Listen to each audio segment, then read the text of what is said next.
Sofia Ballin here with King Dom. And we're here at the Playlist Retreat, and this is the Playlist Retreat podcast. And I'm so excited about this conversation just because of the people I'm surrounded by right now. We're sitting here with the legendary and iconic Grammy-nominated songwriter and producer duo from Philly. I sing.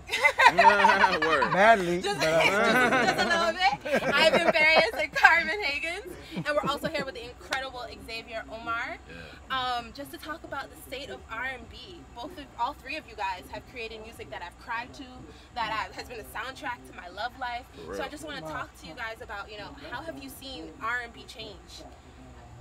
Let's start off. Senior.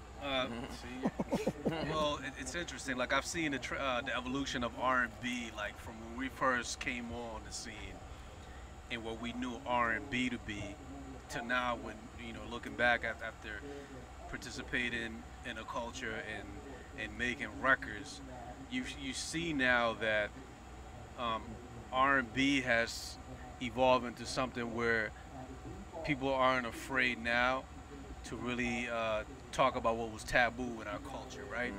Like, for years, it was all when you look back at the classic era, I'm gonna call it the classic era, when you're talking about the Motown era, Stax, even Philly International, it was like the cool guy, the cool dude that's, the strong, silent type. Man, I don't get hurt, that type dude, Then it evolved to the era where rap was so influential in R&B, where it was almost like the singers were making records for the street guys. Yeah. And now you see this, what exists now is you see the artists now they don't look at what's taboo anymore. They just basically talk about what they're, what the true honest feelings are. And you see people a lot more receptive. I have a term that I coined. I call it insecure R&B, not because of it being insecure, but typically with the same themes you see on It's a Ray show. Yeah. That type of millennial crowd that's out there that goes through a lot of those dynamics that you hear in the R&B. So I use that term loosely, but it's actually honest. People now are in a space where they're a lot more fluid with their feelings. They're not like, I'm not gonna say this because I don't, I'm worried about what people are saying. I think social media has made it so that you can, be a lot more forthcoming with your thoughts and your views. So that's the evolution that I've seen in the past 5-6 years right now in R&B. So when it came to like that evolution, was it tough to adjust at first? Not really. I think with every genre, especially with R&B, like every decade there's something new happening, right? Right. Now it's kind of transitioning to like every 5 years, but every decade something new comes into play. Even when we were coming into play, it was like, yo, you guys are putting too much hip hop in your music. You know what I mean? Really? And Wow. He's an MC, I'm an MC. Yeah. We rhyming over beats and creating music that way. But then we also had the love of what came before us and the respect of what came before us. So we use those elements with the teaching of Jazzy Jeff and the molding of a touch of jazz, but we use those elements to put into the essence of music that we wanted to do. Right. So it was like the music that we want to hear, I ride through the hood, so street niggas gotta be able to be like, yo, Carv, you soft. I'm over here with the melting vocals, and you know what I mean? Like, yo, you done got soft. So the music had to be hard enough that the thugs would be like, I love this, but then it also be respectable enough that the women would be like, I love this.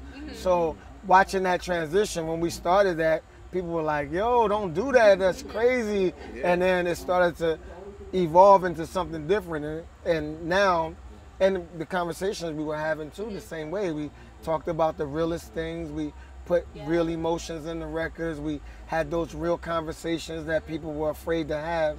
And they kind of, watching it turn into what it turned into now. Someone told me that what we did, it was like the spark of the new change of R&B.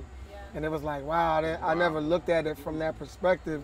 but they was like Drake came from Music Soul Child, sure. and a lot of people, Slow and Tree, you right, guys both have worked with them. exactly. So it's like that idea that what we were creating was actually giving a new future, those new kids, the freedom to be more open. So we were open and reserved with the respect. The new kids are like, yo, I'm just gonna say what I'm gonna say, Right. and I don't care. You know what I mean? Right. It's just like, you can just be mad at me because I don't care. I don't care about nothing. I care about making my statement, and that's it. So, yeah, the evolution is crazy, but you know, it was tough to accept. You know, everybody's talking about turning up, being nasty, super freaky, disrespecting women. I'm not into that life, but I do understand, you know, men start talking like that because women started living like that. So everybody started living in the strip club culture. So there is no respect. There's money for whatever you want. So I pay you for what I need you to do. You listen to what I say. So I think we went into that strip club culture, and that's where we were. But the new generation is bringing some emotion, real life situations, more love, respect, even with their own personal feelings attached to it.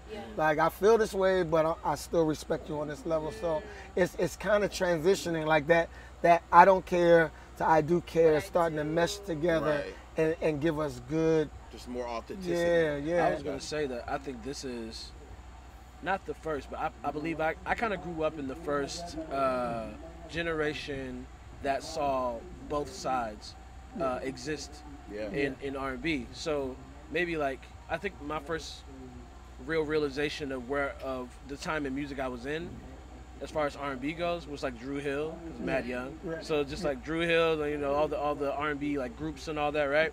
And by the time I was getting into middle school, there was suddenly there's the duality. Music Soul Child and Lloyd exist at the same time. Wow. While Lloyd is, he can work with the street dudes, but he also, you know, will still try to do his R&B for the women and all that. And you got Music Soul Child only focused on that old school, like that nice, like relevant soul, you know. And he really was the guy that they, a lot of people would say ushered in the neo soul sound. Yeah. But the duality happened from there, and then suddenly we saw it sprinkle into hip hop because of Nelly, and you can say from Nelly is Drake and all these other people, Fetty Wap, all these guys that you could lead to.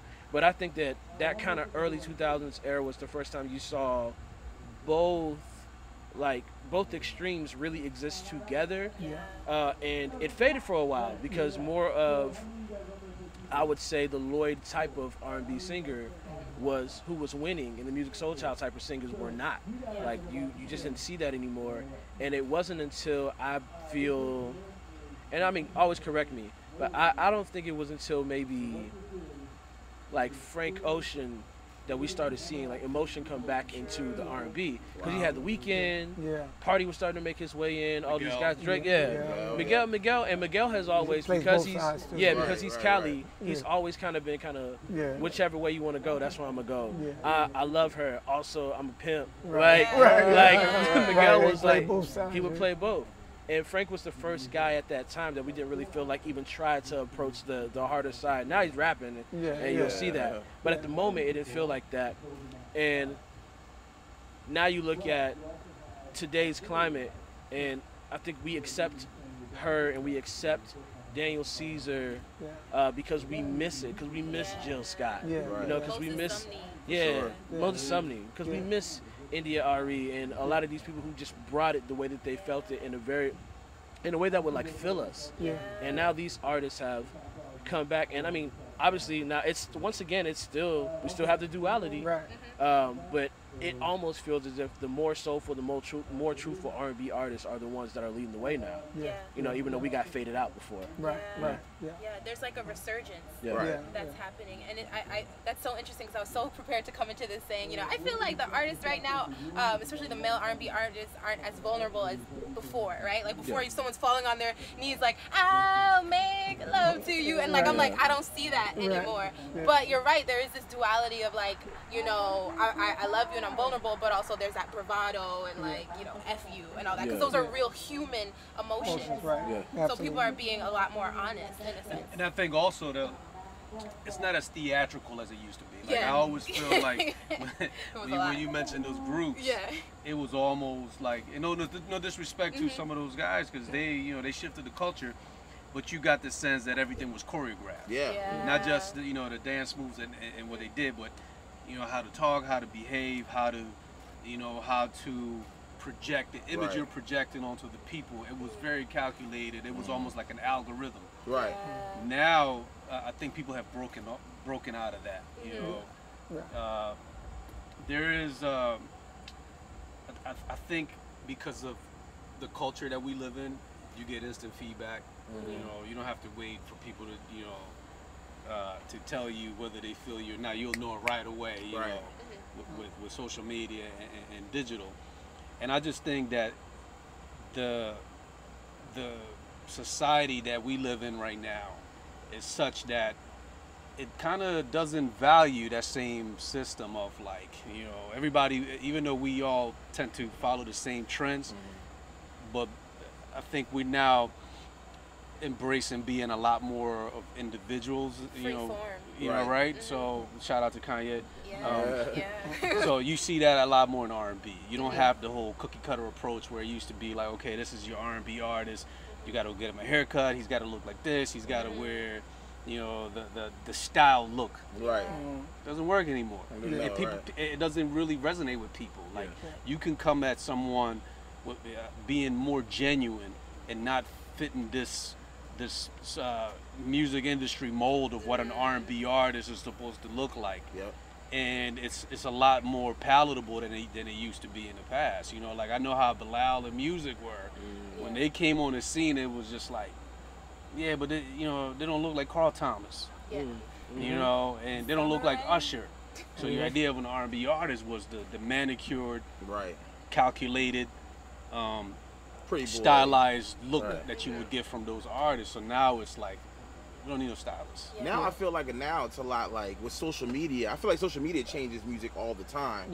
And so like with R&B, I feel like now it's what can I do to stand out the most? Right. You know what I mean? What can I make my hair pink and green? But if I can sing, then now everybody else is doing it. Creating your own trends, like you said, not so much of a cookie cutter mold of what an R&B artist is. Right. But what do you guys think when it comes to like social media? Do you think social media, like on the rap end, I'll say it like this, on the rap end, I feel like social media has made the game crowded. Everybody can rap now, everybody can do this and that. You got to really wade through a lot to find who the gems are. Now with R&B, is it the same way? Because nobody thinks about that. What about the SoundCloud? It is. I'm gonna tell you R&B why. artists? I'm gonna tell you why it is the same. Because people are cynical by nature, right? Yeah. I remember when Kalani first came out. We worked with Kalani before Kalani went back in and redid her sound. Yeah. But she put in work. But because she debuted on SoundCloud, then the stigma was, oh, she's a SoundCloud singer. Right. Almost trying to belittle that Kehlani can really sing. Right. You belittling her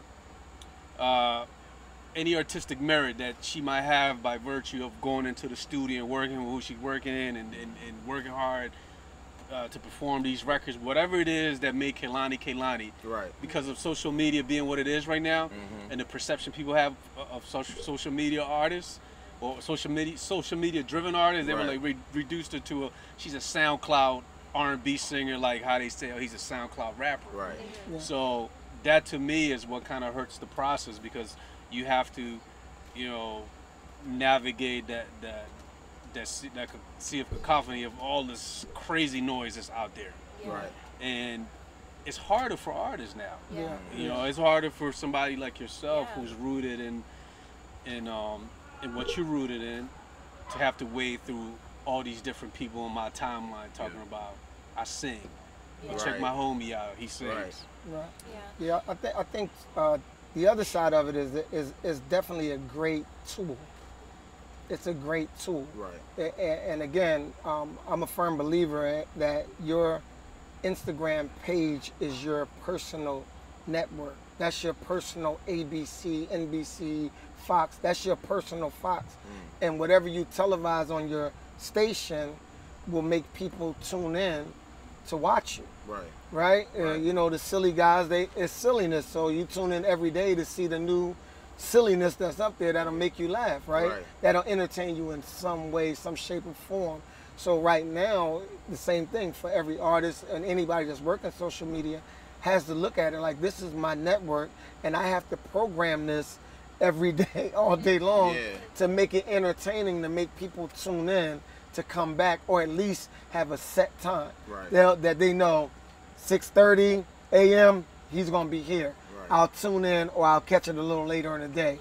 12 noon every day, this happens. So it kind of trains people how to follow you and how to, instead of you following them, following them, following you, right? So you kind of train them on how to follow you, and in that you teach them how to respect your art, how to love your art, how to actually enjoy the art, right? So you go to the any cooking Instagram page, they're showing you how to prepare the food for it to taste a certain way, right? Same thing, you prepare your listeners on how to enjoy your music by what you program on your network, which is your Instagram page. So it works in a good, there's a good side, but the same with I've been saying, the bad side is so much clutter. You have to do something outrageous in order to get recognized. But with singers, the difference with the clutter of singers and rappers is with the clutter of rappers, I think it's harder for them in the sense of you don't really have to say anything amazing for your song to pop. It could just be funny. Gucci gang, or, Gucci gang, yeah. Gucci gang, Gucci gang. You don't have to do anything. As a singer, if you can't sing, you can't fake that. Right, can't Yeah, fake that's true. It's not. That's not gonna get past our ears that you can't sing. Right. Very rarely will it ever, like somebody who's not very vocally talented. Singers who's are snobs, trying- I know. They'll be like, well, make them faces. fans are too. Fans know I can't sing, but neither can you. Right. They'll tell So you. it's a little bit different in the sense of those. There's a lot of them, but they don't get through to the levels that they want to get to, or the levels that other better singers get to. So those spots for us aren't as cluttered. The higher spots aren't as cluttered. The festival shows, the all R&B shows, stuff like that. You have to fight as hard because the good just shines through for the most part. Unless you're just starting out, of course, that's going to be a different road for you. But the ones who have been going for a while, it's not as hard if you're good. But like I said, as a rapper, you ain't even got to be. You got one record that we could all say back with you. Doesn't take a lot of talent, maybe. So I think it's far more a harder road, but the clutter I think is just the same. You don't get a lot of like R&B, I feel like, one hit wonders anymore. I feel like with hip hop you get a lot of one hit wonders, like, you know, not to bash anybody, but Designer. Yeah, Panda.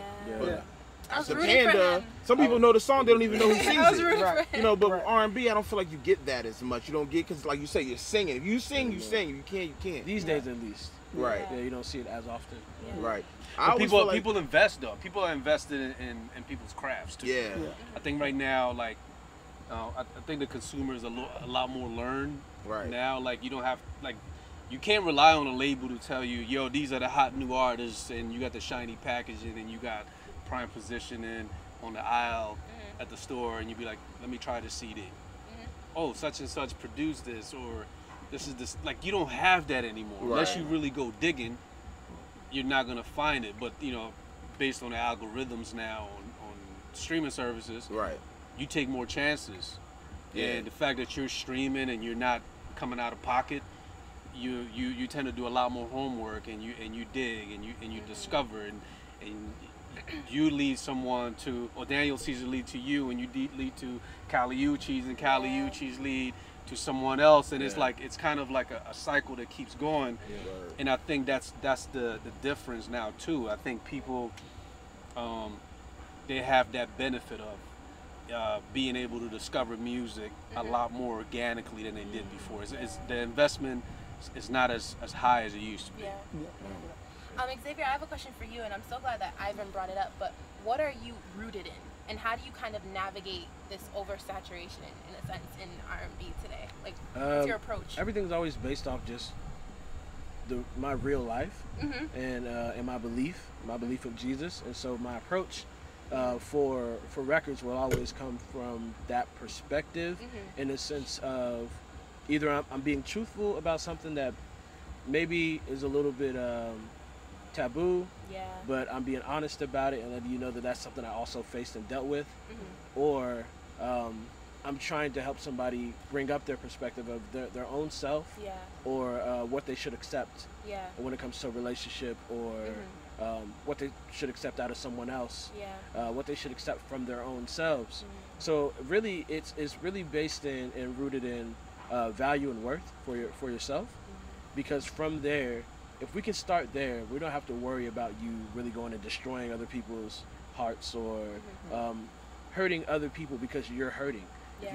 If we can start with helping yourself and realizing your value, helping you love yourself, then from there, everything else can branch from there.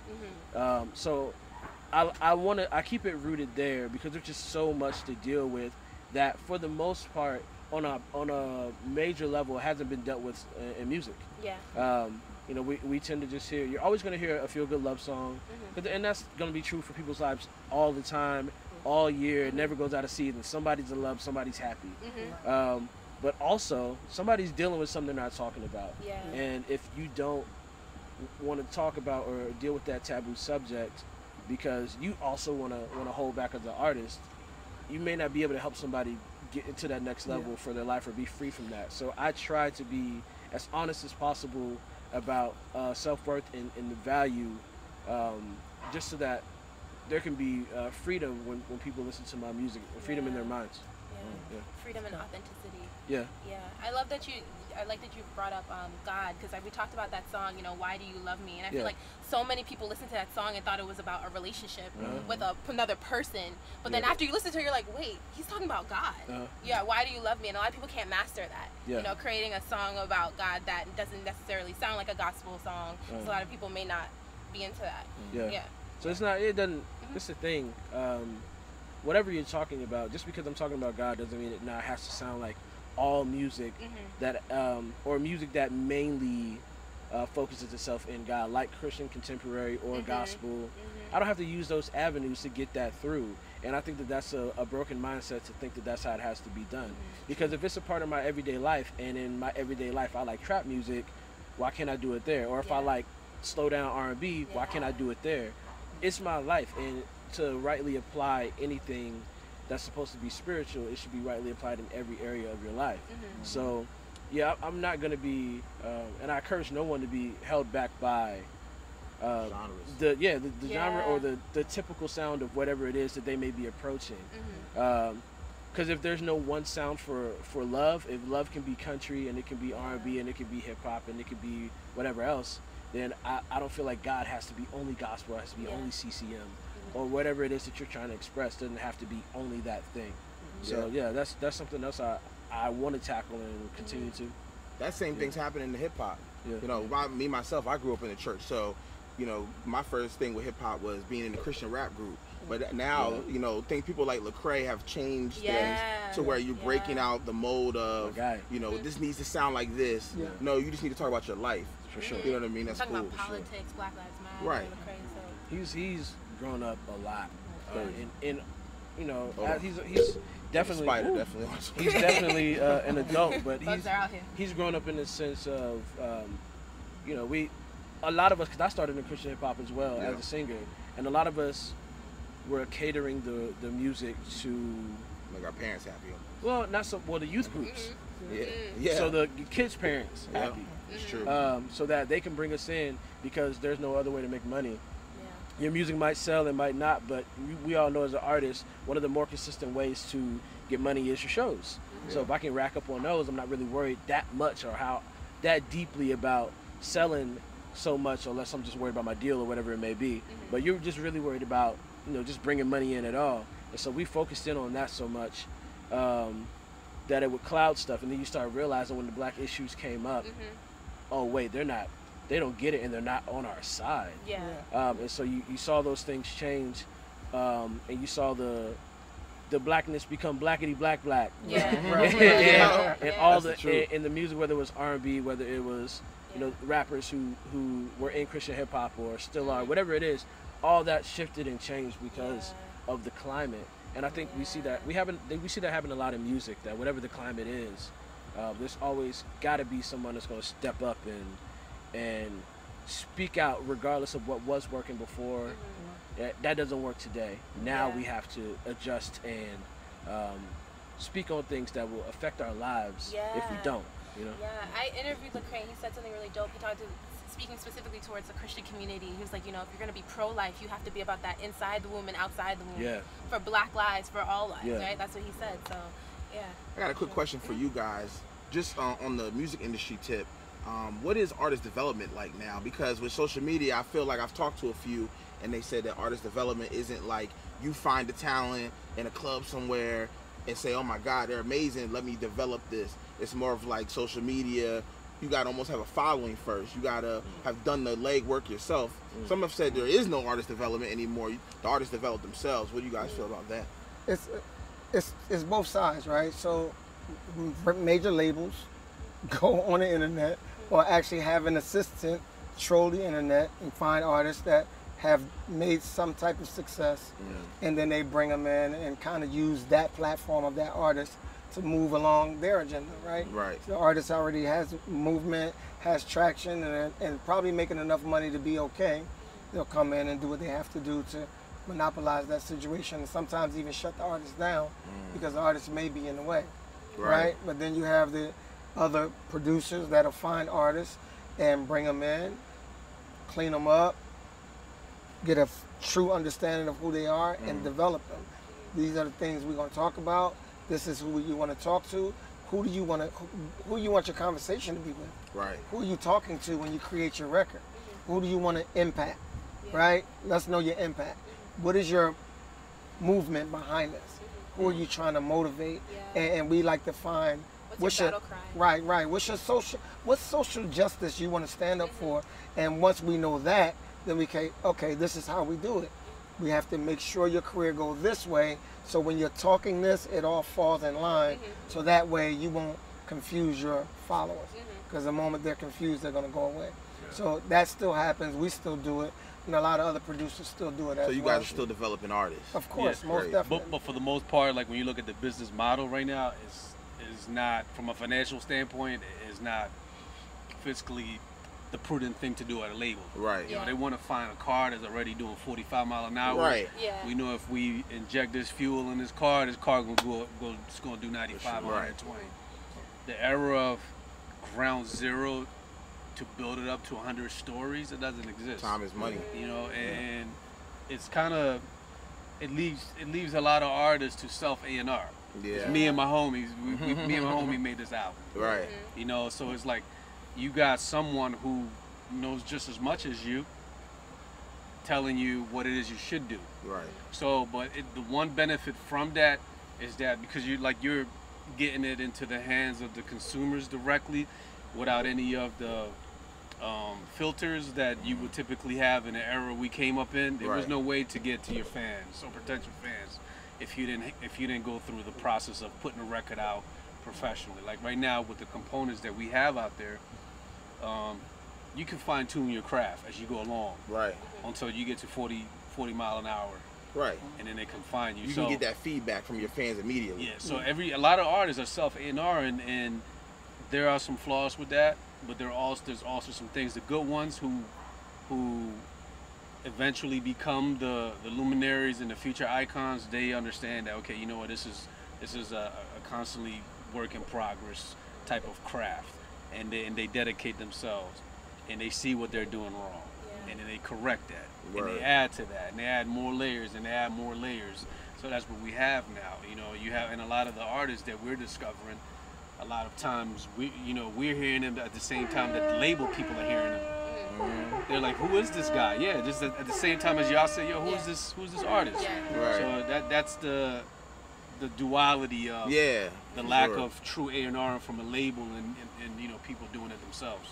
Yeah, and adding on to that, one of the major things that I believe in artist development, what it does is it actually teaches the artist not to look at this moment, but what's going to happen 10 years from now.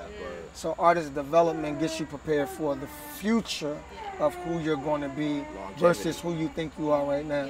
It's like, be you, but while you're here, you're going to be building this whole home right here before you get there. So when you get halfway there, your people will be following you into that house. So Wow. and that's the it's That's the what happened with forethought. Music Soul Child with me. Right. Yeah. I mean, I was a lifelong fan, and one of those things that you said is like you guys made those albums over a course of 10 years. Yeah. You know, Yeah. constantly. So Yeah. that's right. So you build that from ground zero, and now We was officially the grew. first drop an album every year. Word. You definitely did. Every year. Every year. Speaking of future icons, who are some R&B artists that are on your radar right now, or who you feel inspire you, or you feel are like the ones to watch that we should be watching? I mean, it's hard to say who. Well, I'm watching, you know, of course, Scissors is in everybody's mouth right now, Yeah. and because of her artistry, you know, I understand the glitz and glamour that came behind it, but when you look at that penmanship, That's what I'm saying. That's her, the difference. her Yeah. pen game is Yeah. different. Crazy. Yep, That's why she it's real sounds different. Yeah, Yeah. and she Speaks sounds in purely metaphor. Yeah, right, and it's so dope, and it's good because it's 3 levels to what she's doing, right? There's the level for the dummies who just want the hook and the beat, and then there's the level for the wordsmith who are like love the design of the wordsmith, and then it's the depth for those who are like deep thinkers and they see that double entendre in the record. You know what I'm saying? So her penmanship is incredible. So Like Broken Clocks. Right, It's about like staying in the past. And it Right. took me a while to realize, like, wait, she's talking about staying in the past in a past relationship. That's Right. why she calls it Broken Clocks. Yeah, pretty Duh. dope. Yeah. Yeah. So, you know, that for me, she's one. I think Gabby's dope with her. Yeah. She, you know, Yeah. she's a dope For one. sure. Yeah, for sure. And she's been doing it for a while, and she showed that she's the perfect example of like when you really believe in your craft and you stick with it. Eventually, it's just gonna knock all the doors, all the barriers in your way. Yeah. But I think her musicality and her writing and her approach and her honesty have resonated with a lot of people. I went to one of her shows and it was like, okay, they really feeling her. Yeah. You know, and it wasn't even anything that was like put together from your typical label. Hey, let's go do an album and we're gonna pull out all these calls to all these producers and songwriters and we're gonna make an album by committee. It wasn't even one of those. It was just her going in and making honest music, and it found an audience. Yeah. And to me, that organic method is the one that we usually end up talking about 20, 30 years Sustaining. from now. So I think she's definitely one to watch. I've got 2. One for me is Raven Lene. Raven, I think I saw Raven, like she still wasn't like old enough to get into these venues, but she was booked to perform at them, and would have to perform with like a guardian there, and then she'd have to leave. So even when, like back when she was still young enough to still be wearing like Beats headphones, and now you see her now, she's this full blossom, just like beautiful woman, and owns everything on stage, and has captured the look and the style and feel that she wants. And when you listen to her, she's a really great writer. You know, she doesn't have this team of people coming in and doing it for her. You hear the originality in her voice and in her pen as well. And she's just very genuine. Kind of like how Jasmine was. Jasmine, She was 13 years old going into the Black Lily, like getting in the ring with the championship belt wearing heavyweights. And she's like, killing what? It's just effortless talent. The way she sings, I always it's noticed just that. effortless. Always noticed that with Raven. Like I was in Chicago at the time when she was really still like getting the momentum, and it was crazy because I would go try to congratulate her afterwards, and she's gone because she couldn't be there anymore. So to see what she's doing now is great. And then obviously Daniel Caesar. Daniel has one of those records when it comes to Get You, or even the feel of the entire his entire album, that just makes you say, okay, you have to pay attention. You know, and so it's beautiful. It's one of those things where you feel like a resurgence of just honesty has happened. And there's one more for me who is not as known. I really hope she becomes popular. She's from the same camp as Daniel. Her name is Charlotte Day Wilson. Charlotte is incredible. She produces her own stuff. She writes her own stuff. And I mean, beast, musician, voice is amazing. I love Charlotte Day Wilson's music, and I think that's somebody else, especially if she can end up landing just that one record that everybody can stick to. Oh man, and people start going back through that catalog, they're gonna be like, what did we miss? So, Charlotte Day Wilson. Cool. Well, we gotta wrap it up a little bit. So the last thing we want to do, this is your 4th playlist. So y'all have done this since the beginning. This is your first. Yeah. So let's talk about your pretty much your overall experience so far being here at the Place Retreat. Mosquitoes. No. That's real though. That's real though. They got mosquitoes in San We Antonio. need spray. We need some nets, like all across everywhere. It's been really great. Even right now in the challenge groups that we have, being put together with, I feel like it's impossible to know everybody and what everybody's done and what they do, know their catalog. And so I didn't know any of the guys in my group.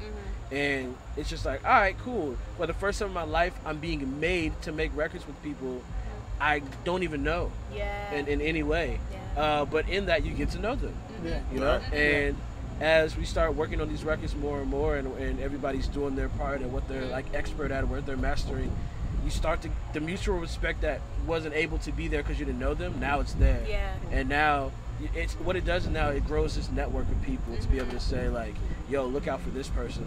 This guy's amazing. Oh, you need this? You can hit up this guy. And it's been really cool to watch that happen, to be a part of it, and just to be around other artists. For me, in a time where I needed a real big change, because I'm one of those guys that Jeff talked about. That's just at the house and creates in the closet with the laptop. That's it. Just me. I lived in Warner Robins, Georgia. I'm about to move now, but I lived in Warner Robins, Georgia, middle of nowhere. I didn't get to LA often. I didn't go to New York often. And so all the work had to be like, hey, send me beats, which I hated. But that's what it was. It's just how I had to live. And I just got so tired of it. And I was like, literally a week ago, I'm just like, I need to get around some people and make something happen.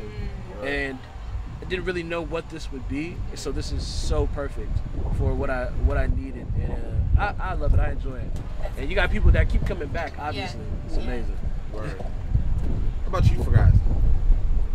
Go ahead, man. You go ahead. That's how we're gonna be all every time. Jeez, tell you I worked for a while. Yeah. No, you know what? This is always exciting because we meet new people. You get new energy. You get new ideas. You make new relationships, and then the dream is to expound the relationships outside of this place, and bring that coalition together, right? They call Jeff Xavier, right? Professor X. Professor X, right? And this is his team of mutants that he brings here, and because these are the people that he's seen be creative and go outside of the box and work outside of the industry rules and kind of do their own thing to create success. And so being in that environment, like you said last night, the person next to you is dope. Like, you know what I mean? Find out about their dopeness. Right, find out about their dopeness, and that's really what it is. So just being able to get into that frame of mind and meeting people and talking and building, it gets you really excited about production and creating again. Literally, I'm in there making a beat. I haven't made a beat in about 15 years. This is the music man. I'm the lyric man. But the other day, I was just sitting there, got the controller, and got on the machine and was like, yo, everything started coming back. And I was like, damn, it ain't hot, but it's a dope idea. That's crazy. You know what I mean? I'm surprised with myself, like, damn, I didn't even know I could do that again. You know what I mean? But it helped you rediscover yourself, and then you leave with that excitement, you know what I mean, to get back to work with more zeal, wakes you up, you know what I mean? I think what he does is super great in how he can get these icons, these legends that are here, with the next generation of icons, right? And he keeps people from becoming the curmudgeons that yell at clouds and say, "Get off my lawn." Like this environment that he creates is basically all your insecurities, because we all our insecurities become a guard, and we're like, come in a room and you got to let people know what's up, right? I think here when you walk in and you see some of your friends, and you see people who've made records that inspire you, and you see people who are making records that are inspiring you, and you see how talented they are. It just shows you like, yo, everything comes full circle. We were there one time. So the beauty about having some of the younger generation, come to the older guys here and soak it up. And teach us. It's better when you see the older guys look at the younger generation like, wow, Right. Yeah. I need to hear from I need to sit with you and hear from you. Yeah. You know, you inspire me. And I think that is the thing no one saw coming. Yeah. We thought it was just going to be a get together, a cookout, hear some music, Yeah. jam. But it's been a teaching experience. Wow. It's taught a lot of us that, you know, you have to really appreciate everybody that you encounter, because everybody's got a gift. Wow. Everybody's got something that can change the course of where we're headed. And when you sit here and you're sitting next to someone that you've never met, but then you hear their music and you're like, wow, like, okay, I Right. know why I'm here. You know, I'm here as a collective goal, you know, to make sure that we all come together and help inspire people. Because everybody wants to be here and they don't know what goes on here. And when we leave here, we tell everybody. Yeah. Man, I was just at this retreat. And you know what the coolest thing is? I've seen other people leave here and start their own little small retreats. Yo, let's continue this in LA. Yo, let's continue this over here. And so it's very, very inspiring in that he can bring people together and make you feel like the first time you started making records and you weren't worrying about getting a check. Yeah. Word. Yep. Take That's us out. that's that inspiration, motivation, and collaboration. There you right go. You got the there. Thank you, hashtag. guys. All together. Thank you We guys appreciate so it. much. It's Sofia Ballin here with King Don. and Ivan Barias, Carvin Haggins, and Xavier Omar. Thank you guys so much for this conversation. Thank you. Thank This you. is the Playlist Retreat, and this is the Playlist Retreat podcast. Cheer. Peace. Yeah.